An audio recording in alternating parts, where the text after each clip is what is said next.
Now listen here, boy. As long as Carol got this here good thing and this here left, she don't need anything else. Are you an avid anime fan? This video will blow your mind. The 70s were a wild time for animation. Think less Disney magic, more boundary-pushing, rule-breaking madness. These films weren't just cartoons, they were rebellions on screen, stirring up controversy with sex, politics, and jaw-dropping visuals. Some got banned, others barely escaped censorship, but all of them left a mark on how we think about animation today. Buckle up, because we're diving into 10 animated movies that rocked the boat and got banned for it. They're weird, wild, sometimes uncomfortable, but always unforgettable. Let's go. 1. Fritz the Cat. In 1972, the animation world was rocked by a film that shattered every conventional notion of what cartoons could or should be. That film was Fritz the Cat, the brainchild of boundary-pushing director Ralph Bakshi, based on the underground comic strip by Robert Crumb. This wasn't a story about singing mice or a princess waiting to be rescued. Fritz the Cat was about a dope-smoking, sex-crazed feline navigating the chaos of late 60s America. And for many, it was nothing short of scandalous. To fully grasp why Fritz was banned or heavily restricted in multiple places, you've got to understand the cultural backdrop. The early 70s were a period of protest, psychedelia, racial tension, and sexual liberation. America's youth was disillusioned with the Vietnam War. Civil rights clashes were raging, and the counterculture movement was in full swing. Bakshi's Fritz tapped directly into that atmosphere, using animation not for escapism, but as a raw, satirical lens on reality.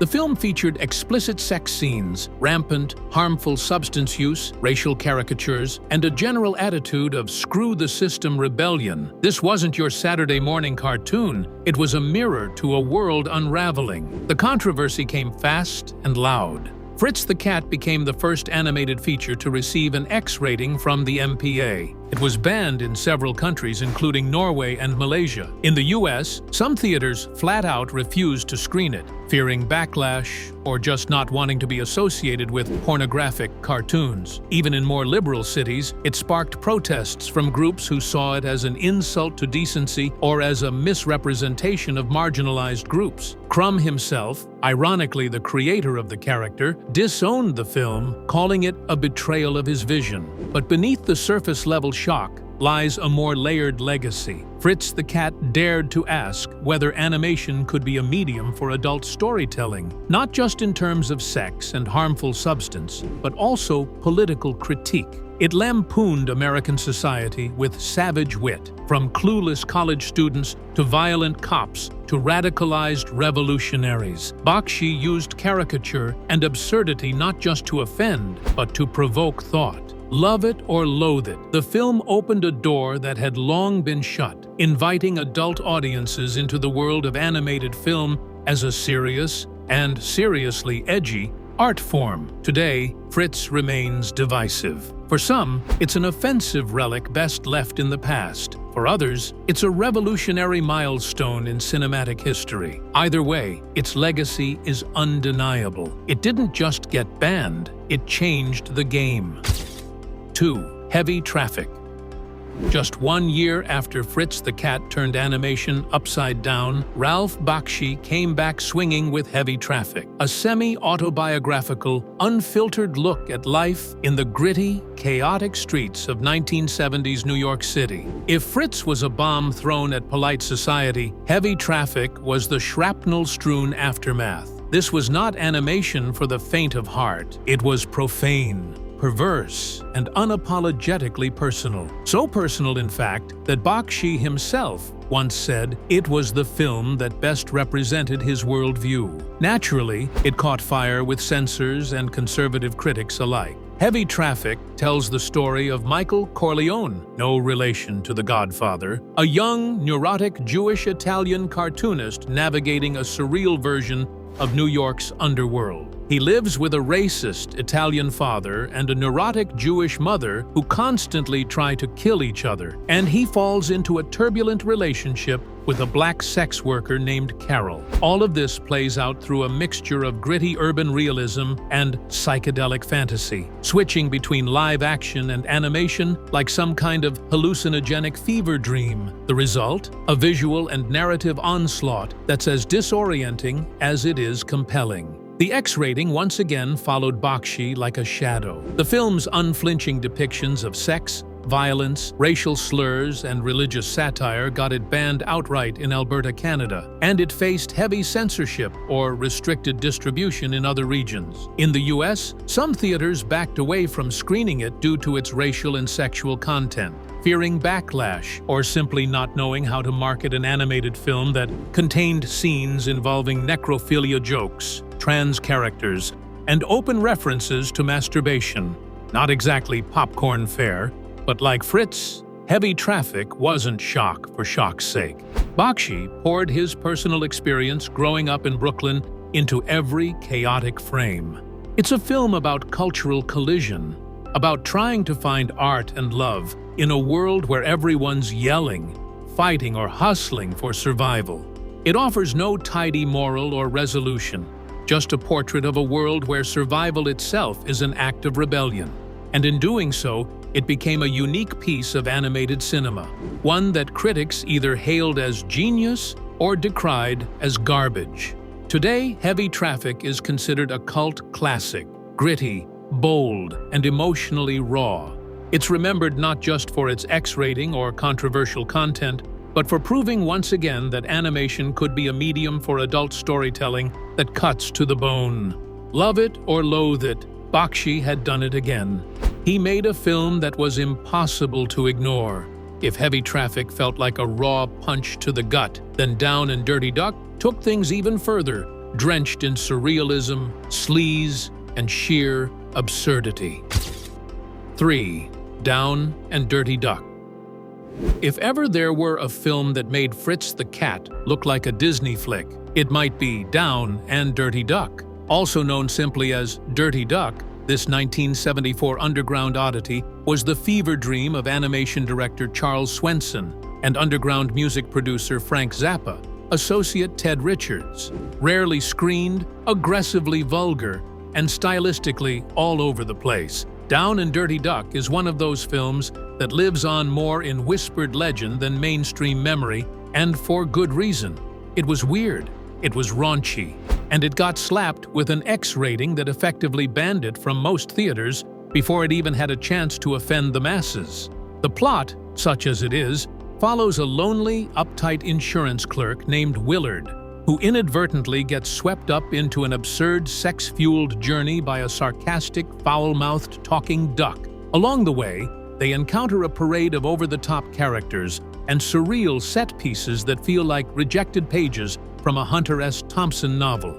There's nudity, crass humor, animated orgies, graphic violence, and a general air of let's offend everyone. If it has a coherent message, it's buried under layers of stoner absurdism and sleazy gags that never got the memo that subtlety is a thing.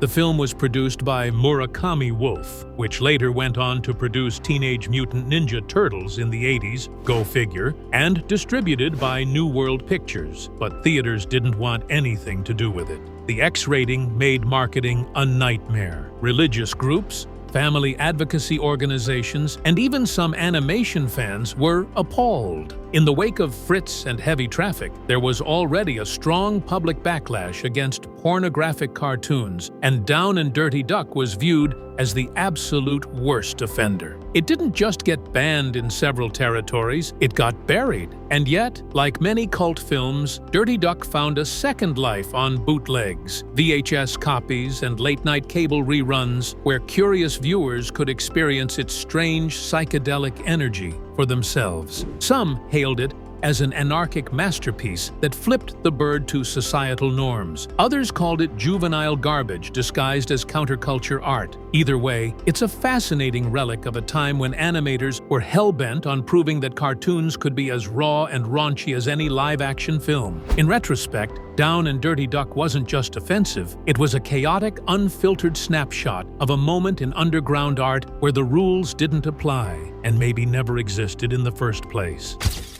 4. Coonskin.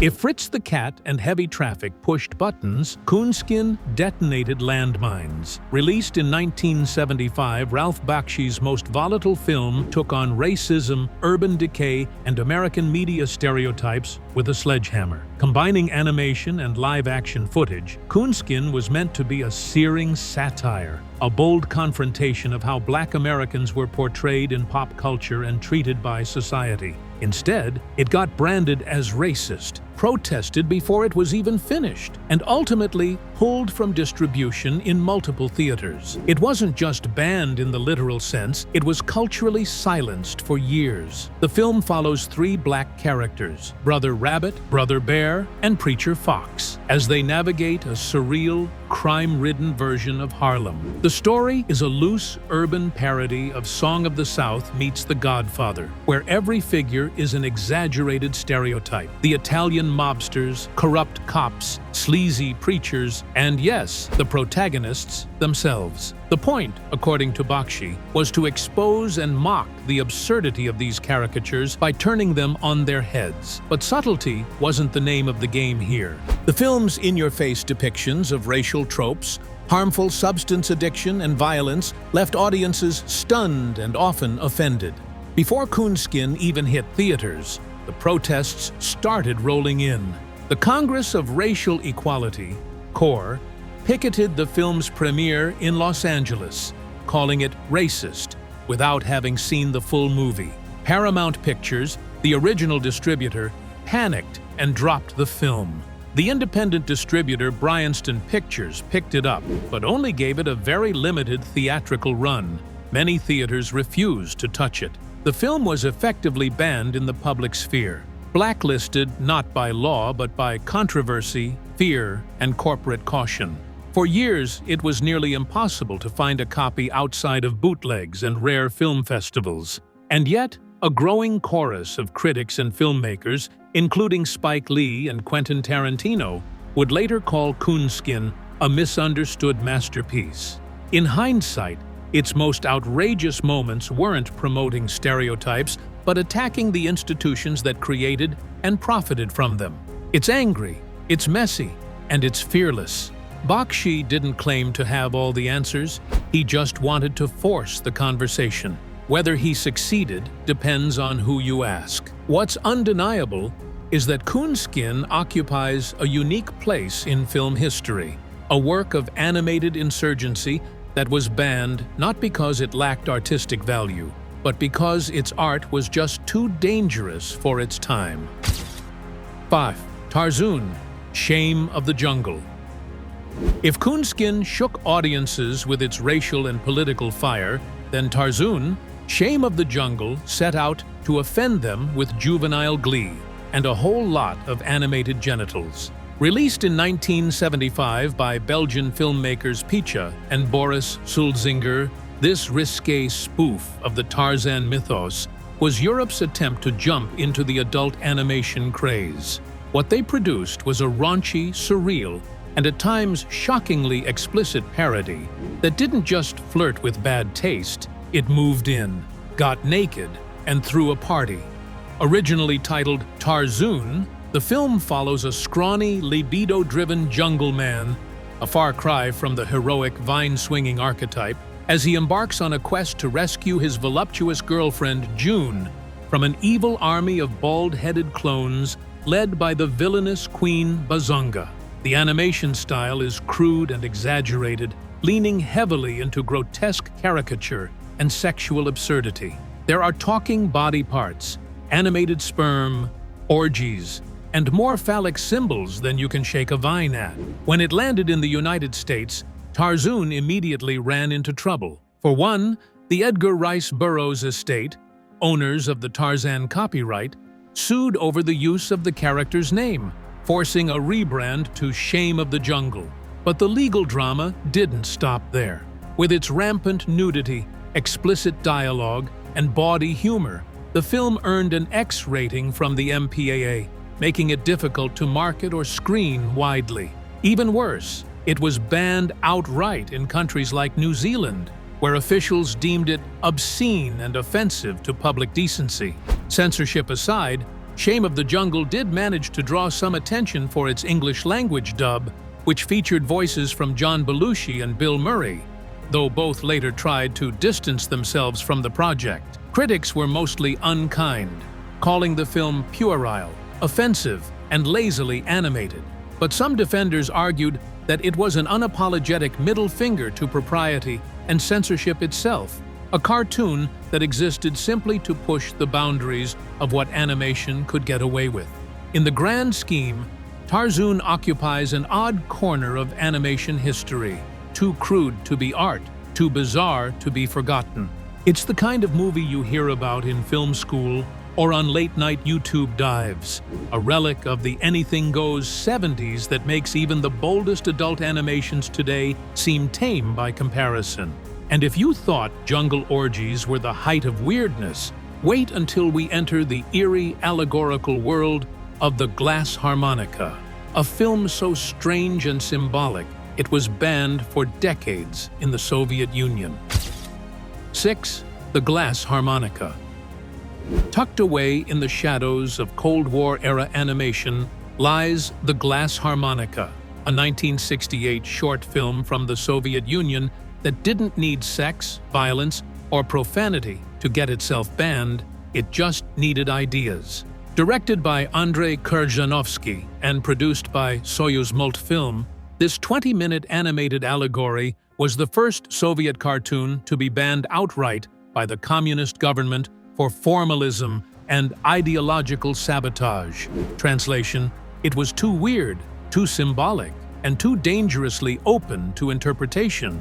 The film itself is a dreamlike, nearly wordless journey through an unnamed dystopian city, where color and creativity have been crushed under the boot of authoritarianism.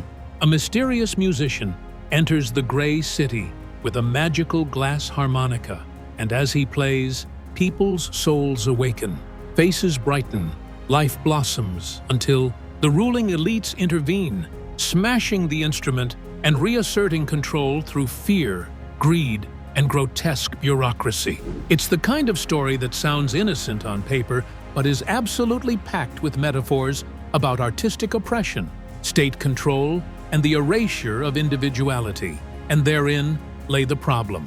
Soviet censors took one look at the glass harmonica and saw a threat. The film was accused of promoting anti-Soviet sentiment, spiritual mysticism, and subversive Western ideals. No one actually said the word freedom, but they didn't have to. The implications were loud and clear. Within a year, the film was pulled from circulation, buried deep in the archives, and never publicly screened again until the late 80s, during the glasnost reforms under Gorbachev. It became a kind of whispered legend in animation circles, the cartoon that was too poetic to live.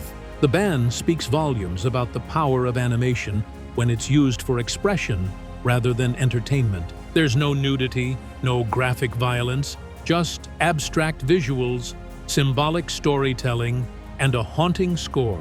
But that was enough to scare a government that feared anything it couldn't control. The idea that a short cartoon could ignite revolutionary thought might seem silly in hindsight, but it shows just how potent and layered this medium can be. Today, the glass harmonica has been rediscovered by fans of avant-garde animation, celebrated not just for its artistry, but for its defiance. It's quiet, beautiful, and unsettling. A reminder that censorship doesn't just target the loud and vulgar, but sometimes the soft and soulful, too. Now that we've danced with danger behind the Iron Curtain, it's time to return to Ralph Bakshi's chaotic cosmos with wizards, a fantasy tale that mixed elves, fascism, and post-apocalyptic propaganda.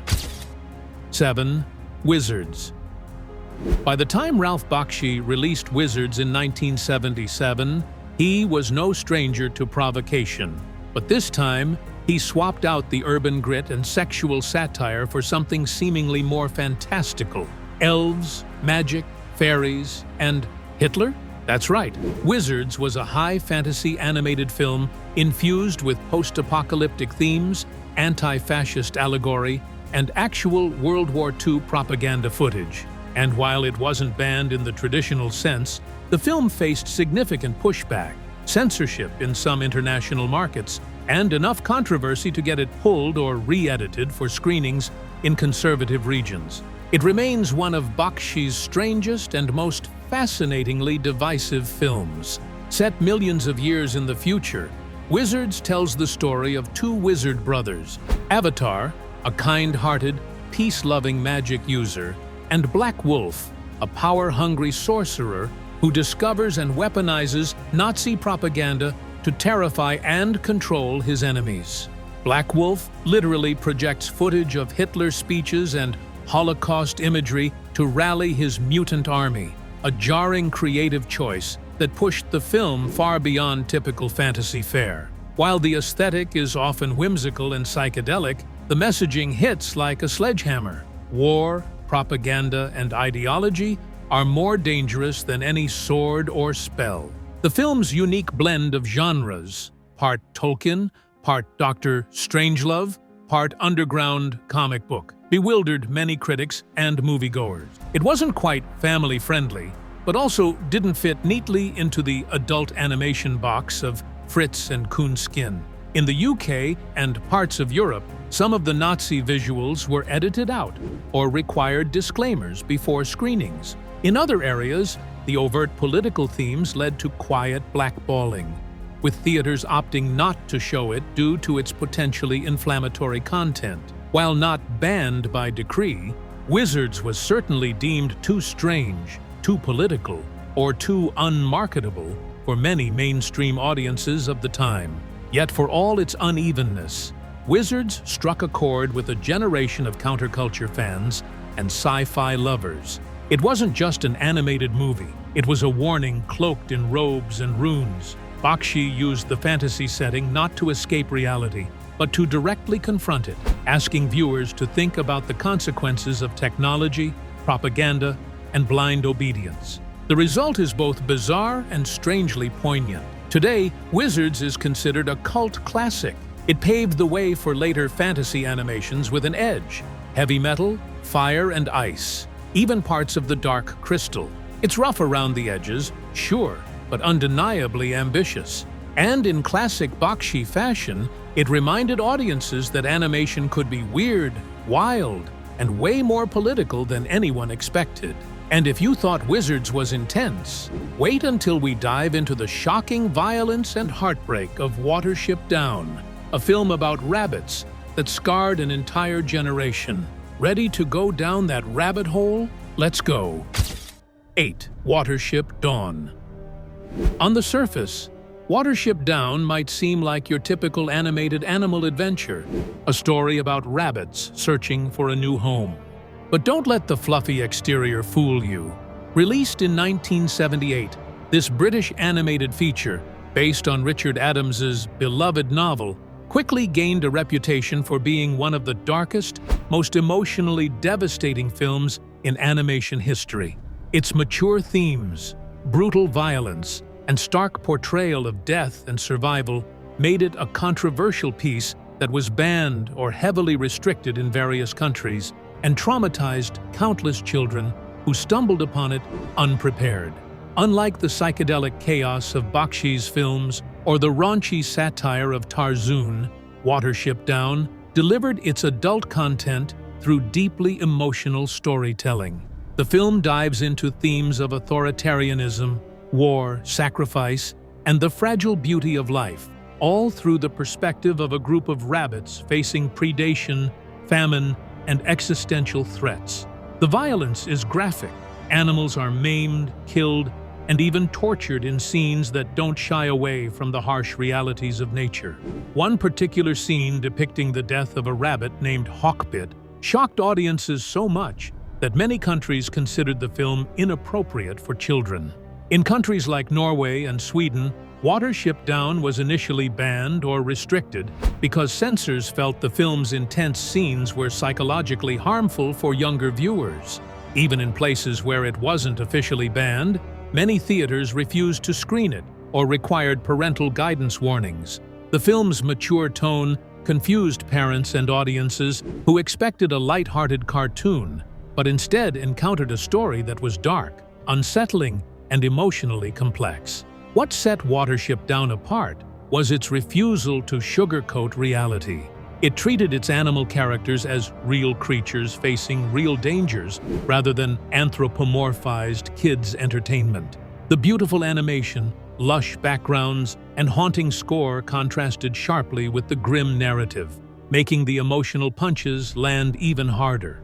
This approach was pioneering in animated storytelling, showing that cartoons could evoke profound empathy and tackle difficult issues head-on. Today, Watership Down is regarded as a classic and a masterpiece, but its legacy as a banned or censored film underscores how animation can be misunderstood when it breaks the mold. It challenged the assumption that animation is just for children and opened doors for future adult-oriented animated films that embrace complexity and emotional depth. If you're ready, we'll move from the emotional to the bizarre with Allegro Nontropo, a film that danced too close to satire and surrealism for some tastes. 9. Allegro Nontropo. If Fantasia had a wild, irreverent older sibling who wasn't afraid to poke fun at high culture, it would be Allegro Nontropo. Directed by Bruno Bozzetto, this Italian animated film took classical music as its backbone but infused it with biting satire, surrealism, and a good dose of absurd humor. Released in 1976, Allegro Nontropo challenged audiences' expectations of animation and art. But in doing so, it also ruffled feathers and faced bans or censorship in several countries for its controversial content and subversive undertones. The film is structured as a series of 6 animated segments set to classical masterpieces by composers like Ravel, Stravinsky, and Saint-Saëns. Between the animated vignettes, live-action sequences featuring a conductor and his orchestra provide a meta-commentary that veers into dark humor and social critique. The animated shorts themselves explore themes of nature, human folly, and existential dread, often with a surreal or grotesque twist. One segment famously depicts a world where animals are cruel to one another, and another shows a plant's rapid evolution culminating in destruction, all animated with Bozzetto's sharp wit and biting style. The trouble came from the film's bold satire, which didn't spare religion, consumerism, or the art world itself. Certain sequences were interpreted as blasphemous or offensive, especially in more conservative countries. For example, the short parodying the creation of life was seen by some as mocking religious creation stories. Additionally, the film's cynical tone and dark humor alienated audiences expecting something more lighthearted. As a result, Allegro Nontropo faced bans or heavy cuts in markets like Ireland and parts of the US, where it was deemed inappropriate for younger viewers and controversial for its adult themes. Yet, Allegro Nontropo remains a cult favorite among animation aficionados. Its ability to blend high art with subversive humor and haunting visuals set it apart as a daring experiment in animated storytelling. Rather than hiding behind the grandeur of classical music, it exposed the contradictions and absurdities of human nature, all while showcasing inventive animation techniques that rivaled contemporaries in the field. In many ways, the film's contentious reception highlights how animation can be a powerful platform for cultural critique, something that not everyone is ready to embrace, especially when it challenges deep-seated beliefs or societal norms. And finally, let's cap off our journey with The Point, a seemingly innocent animated film that found itself banned for touching on themes of conformity and individuality. 10. The Point. On the surface, The Point seems like a sweet, quirky animated musical about a boy named Oblio who lives in the land of points, a place where everyone has a pointed head, and being different simply isn't allowed. Released in 1971 and based on Harry Nilsson's album and story, This charming film carries a deceptively simple moral about the value of individuality and the dangers of blind conformity. But beneath its colorful animation and catchy tunes lies a message that rubbed some authorities the wrong way. So much so that it was banned or heavily restricted in a few conservative markets during the 70s. The plot follows Oblio, the only round-headed boy in a world obsessed with pointedness, who is banished from his village and embarks on a journey to discover the meaning of having a point. Along the way, he encounters strange creatures, learns life lessons, and ultimately returns to show his people that being different is not just okay, but essential. The film's gentle storytelling and Nielsen's whimsical music made it popular with families, but the subtext about questioning authority and celebrating nonconformity raised eyebrows in places wary of social unrest or youth rebellion. In the early 70s, with political tensions high and conservative governments sensitive to challenges against the status quo, The Point was seen by some as dangerously encouraging independent thinking and dissent. It was reportedly banned or pulled from schools and television programming in certain areas that feared its message might inspire kids to question societal rules or norms. While these bans weren't widespread or officially documented in detail, accounts from fans and historians suggest that the film faced unofficial censorship and distribution hurdles. What's fascinating is how a seemingly innocuous children's film could become controversial simply by advocating for self-expression and open-mindedness. It underscores the power of animation as a tool not just for entertainment, but for cultural and political commentary, sometimes in ways that make those in charge uncomfortable. Today, The Point is remembered fondly as a cult classic and a pioneering example of animated storytelling with heart and social awareness. Its ban history serves as a reminder that even the gentlest stories can challenge the status quo, and that sometimes having a point means standing up against conformity itself. Looking back at these 10 banned animated movies from the 70s, it's clear that animation was anything but innocent or safe during that era. These films dared to tackle taboo topics: sex, race, politics, and the darker sides of human nature, in ways that rattled cages and challenged viewers to think differently. Whether it was through psychedelic visuals, sharp satire, or emotional storytelling, each movie pushed the envelope and tested the limits of what animation could be. And while many faced bans, censorship, or backlash, their impact lived on, inspiring future creators to break free from the just for kids stereotype. At the end of the day, these banned films remind us that animation is a powerful medium for expression, not just for laughs or light entertainment, but for provoking thought and shaking up cultural norms. They prove that sometimes the most memorable stories come from those willing to risk controversy and offend the status quo. So next time you think of cartoons, remember the 70s rebels who dared to color outside the lines and changed the game forever. Yup, that's the list. Write your comments below and subscribe to the channel for more.